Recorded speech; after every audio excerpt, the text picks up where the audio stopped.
And talking about democracy, here's someone who claims to champion it, French President Emmanuel Macron. This coming year is make or break for him. Two things can happen. One, he ends up as the emperor of Europe, or two, he ends up out of office in France. Truly make or break. His first challenge is in Brussels. On the 1st of January, France will take over the presidency of the European Union. It's a 6-month job, and Emmanuel Macron has big plans. His motto is recovery, power, and belonging. That second one is very interesting, power. The last time Europe chased power, the world suffered. We had colonialism, we had 2 world wars.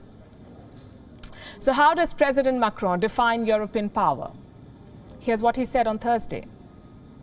If I had to sum up in one sentence the objective of this presidency, which will run from January 1st to June 30th, I would say that we must move from a Europe of cooperation within our borders to a powerful Europe in the world, fully sovereign, free to make its own choices and master of its own destiny. And that is the objective we must pursue.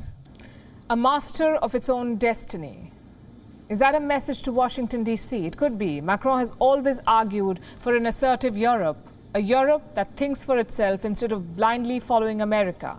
Just look at his foreign policy. Macron has refused to boycott the Beijing Winter Olympics. He says it is insignificant and symbolic. And frankly, he's got a point. A diplomatic boycott is a half measure, as we've been saying for days. But it's a start nonetheless. France's closest allies have all joined the boycott. The US, Britain, Australia, Canada and New Zealand. So why is Macron unwilling? I can think of 2 reasons. One, payback for the AUKUS deal. You betrayed us, so here's a taste of your own medicine. And reason number 2, France is not interested in a Cold War. It doesn't want to pick between China and America. This is just one example of Emmanuel Macron trying to be his own man. I can give you more. Last week, he was in Saudi Arabia, the first major Western leader to visit the kingdom after Jamal Khashoggi's killing. What was he doing in Riyadh? Discussing Lebanon. France and Saudi Arabia have pledged to resolve the crisis in Lebanon. It's one of Macron's pet projects. You may remember some pictures from last year. 2 days after the Beirut port blast, Macron visited the city. He walked through the debris. He met with the people. It was a dress rehearsal for his dream job. Not president of France, but the leader of Europe. His other pet project is Africa. It's a mix of hard power and outreach, you could say. Macron has increased aid. He has returned stolen cultural artifacts. And this year, he sought forgiveness for France's role in the Rwanda genocide. That is the outreach part. He's also deployed 5,000 French troops in Western Africa. Their mission is to eliminate Islamist insurgency. Next year, President Macron plans to expand this relationship. He's proposing a summit between the European Union and the African Union. The plan is quite clear. If Africa is the next geopolitical playground, Macron wants Europe to take the lead. It's a shrewd but problematic plan.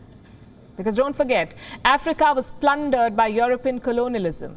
So their governments will be wary of Macron's designs. Which brings us to his plans for Europe. What exactly are they? For starters, Emmanuel Macron wants a European army. Listen to what he said in 2017, I'm quoting, "We have to protect ourselves with respect to China, Russia, and even the United States. We will not protect Europeans unless we decide to have a true European army."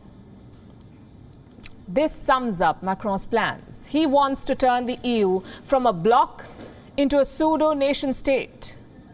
Its own foreign policy, its own border policy, and its own defense mechanism. The question is, can he do it? You could argue that this is the perfect time. Angela Merkel has stepped down as Germany's chancellor. There's a power vacuum in Europe. If he wants, Macron could fill that vacuum. But his big challenge is domestic politics. You see, France goes to polls in April 2022, bang in the middle of the EU presidency. So Macron will be busy traveling, making speeches. How much time can he devote to Brussels? Plus, will he be re-elected? That's a big question. Right-wing candidates are surging in France. In fact, one survey showed Macron losing this election, and if that happens, his European dream would be dashed. There's no denying that Macron is charting his own path in geopolitics. He's investing in Africa, he's selling weapons and fighter jets in the Gulf, he's wading into the Indo-Pacific, and he's doing most of this against US orders or wishes. Emmanuel Macron wants to put Europe at the center of the world again. The question is, after centuries of war and plunder, after stepping out from a once-in-a-century pandemic, does Europe have the appetite to lead? WION is now available in your country. Download the app now and get all the news on the move.